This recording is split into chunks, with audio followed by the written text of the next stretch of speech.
কিন্তু আমাকে এই বাড়ি থেকে বের করে দিতে পারেন না। ধারাবাহিকের শুরুতে আমরা দেখতে পাই অসুস্থ রাহুল বিছানায় শুয়েছিল এবং রাহি কনককে জড়িয়ে ধরে ঘুমিয়েছিল।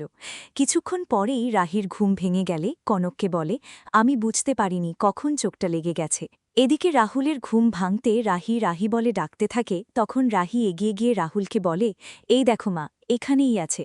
তোমার সাথে দেখা করার জন্য মা সারা রাত এখানে বসেছিল। তুমি কি মার সাথে দেখা করবে? রাহির এমন কথা শুনে কনক বলে, রাহুল কি বলছে আমি সব কিছু শুনতে পেরেছি রাহি, ডবল করে তোমাকে আর কিচ্ছু বলতে হবে না। তখন রাহি বলে, মা, রাহুলের শরীরে এখন প্রচণ্ড ব্যথা, অনেক অস্বস্তি হচ্ছে, তাই হয়তো কথা স্পষ্ট করে বলতে পারছে না। তাছাড়া আমি শুনেছি রাহুল আপনাকেই ডেকেছে। পরক্ষণে কনক বলে, এখন তুমি আমাকে বর্ণমালা শেখাবে? হয়তো তুমি অনেক লেখাপড়া জানো, তাই বলে আমাকে ভুল বোঝাবে?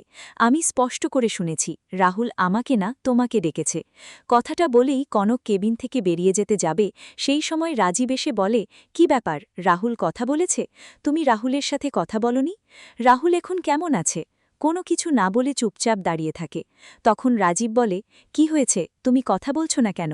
আমি তো তোমাকে কিছু জিজ্ঞেস করছি। পরক্ষণে কনক বলে, তোমাদের আদরের বৌমা থাকতে কোনো কি সমস্যা হতে পারে?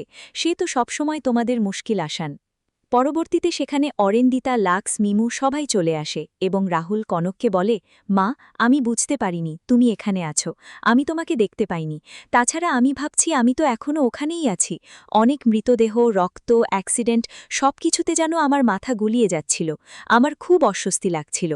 রাহুল এটাও বলে যে আমি স্বাস্থ্যকেন্দ্রে আমার কাছের মানুষ রাহিকে ছাড়া কাউকে দেখতে পাইনি।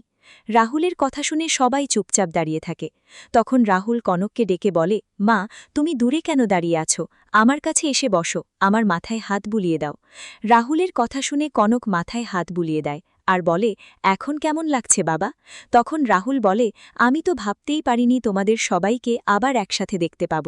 তবে সবাইকে একসাথে দেখে আমার অনেক কষ্ট কমে গেছে। পরক্ষণে লাক্স বলে, বললেই হলো কষ্ট কমে গেছে, তোর সার্জারি হয়েছে মনে হচ্ছে, ব্যথা আমার লাগছে। এদিকে মিমু বলে, ভাই, তুই তাড়াতাড়ি সুস্থ হয়ে ওঠ, তোকে এভাবে হসপিটালের বিছানায় শুয়ে থাকতে দেখে ভালো লাগছে না। কিছুক্ষণ পরে ডাক্তার চলে আসে আর বলে, আপনার স্ত্রীর মতো স্ত্রী যার ঘরে আছে সেই স্বামীর কোনো বিপদ হতেই পারে না। ডাক্তারের কথা শুনে রাজীব বলে, এই সব কিছুই মায়ের আশীর্বাদ। মায়ের আশীর্বাদ না থাকলে কোনো কিছু সম্ভব নয়। এদিকে রাহুল উঠে বসতে গেলে পা নাড়াতে না পারলে বলে, আমার পা নাড়াতে পারছি না কেন, আমার পায়ে কি হয়েছে? তখন লাক্স বলে, দাদাভাই, তোর পায়ে তো সার্জারি করা হয়েছে, ওখানে একটা ইনজুরি হয়েছিল। পরক্ষণে রাহুল পা দেখে চিৎকার করে বলে, সামনে আমার টুর্নামেন্ট আছে, আমি এই পা নিয়ে খেলব কি করে? পায়ের সার্জারির কারণে রাহুল অনেকটা উত্তেজিত হয়ে পড়ে। তখন ডাক্তার বলে, টুর্নামেন্ট অনেক সময় আসবে, কিন্তু আপনি যে বেঁচে আছেন এটাই তো অনেক। ডাক্তারের কথা শুনে রাহুল বলে, একটা প্লেয়ারের কাছে ন্যাশনাল টুর্নামেন্টে খেলতে না পারাটা মৃত্যুর সমান। এদিকে রাহুলের এমন উত্তেজিত দেখে রাহি মনে মনে বলে, এখনও কোনো কিছু শেষ হয়নি, আমি সবকিছু এভাবে শেষ হতে দেব না। তুমি আবার খেলবে, তুমি আবার ফিল্ডে নামবে, আবার তুমি ন্যাশনাল টুর্নামেন্টে খেলতে পারবে, খেলতে তোমাকে হবেই। অন্যদিকে আমরা তিতলিকে দেখতে পাই।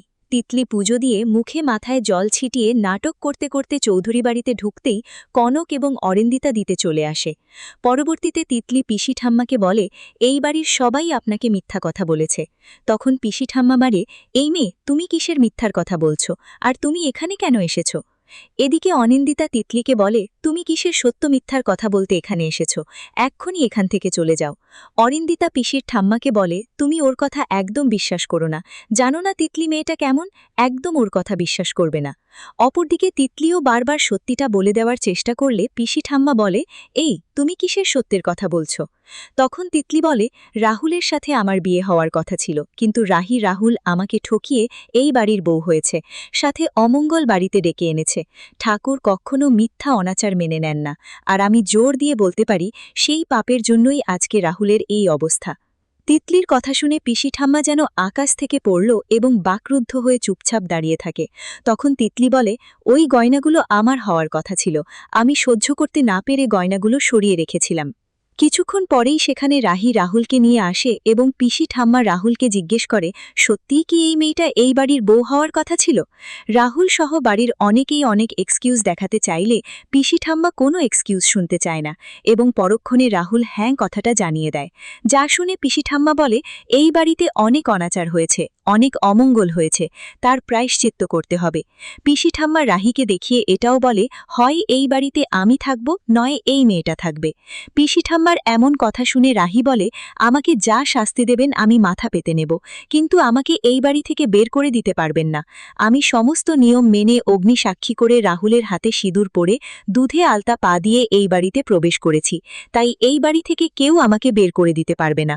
রাহির কথা শুনে তিতলি, পিসি ঠাম্মা সহ বাড়ির সবাই খুব অবাক হয়ে যায়।